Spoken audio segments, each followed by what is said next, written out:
నా పేరు వి గోపాలరావు, పట్టణ ఏఐటీసీ అధ్యక్షుడు. నేను ఇవాళ రాష్ట్ర వ్యాప్తంగా ప్రజా సంఘాలు వేదికగా ఈ రోజున స్మార్ట్ మీటర్ల బిగింపుని వ్యతిరేకిస్తూ ఇక్కడికి విచ్చేసినటువంటి అందరి కార్మికులకి, తోటి సహచర కార్మికులకి తెలియజేస్తూ రాష్ట్ర వ్యాప్తంగా ఇవాళ ప్రభుత్వం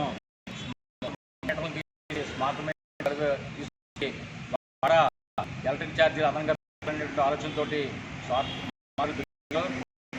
మీటర్లు అనేటువంటి ఉన్నటువంటి ఛార్జీలతో మనం కట్టాలి. అంతేకాక రీఛార్జ్ పనిచేస్తాయి. ఎప్పుడు మనం సెల్ ఫోన్లో ఎలాగైతే చేసుకుంటే విధంగా చేయాల్సి వస్తుంది. రీఛార్జ్ పనిచేస్తాయి, రీఛార్జ్ ఇది పరిస్థితి. దీన్ని చంద్రబాబు నాయుడు గారు గతంలో ఆయన ప్రతిపక్షంగా ఉన్నప్పుడు ఎక్కడైనా స్మార్ట్ మీటర్లు బిగిస్తే భద్ర కొట్టండి అని చెప్పేసి ఒక పెద్ద పిలిపించారు ఆయన.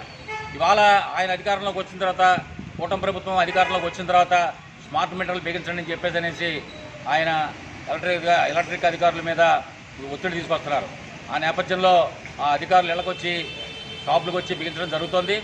ఎవరైనా అలా బిగించడానికి వస్తే మాత్రం ఖచ్చితంగా వాటిని మనం తిరస్కరించాలి. వాటిని చంద్రబాబు నాయుడు గారు చెప్పిన ప్రకారంగానే మనం బద్దలు కొట్టాల్సిన అవసరం ఉందని చెప్పేసి ఈ సందర్భంగా మీకు నేను మనవి చేస్తున్నాను. ఇవన్నీ కూడా ఏంటంటే పెట్టుబడిదారులకి వాళ్ళ యొక్క ప్రాపకాల గురించే ఈ కార్యక్రమాన్ని గవర్నమెంట్ చేపట్టిందని చెప్పిన సందర్భంగా నేను మనం చేస్తున్నాను. నువ్వేం ఓకే సార్, అలా ఉండండి. ఇది బాగా లేకపోతే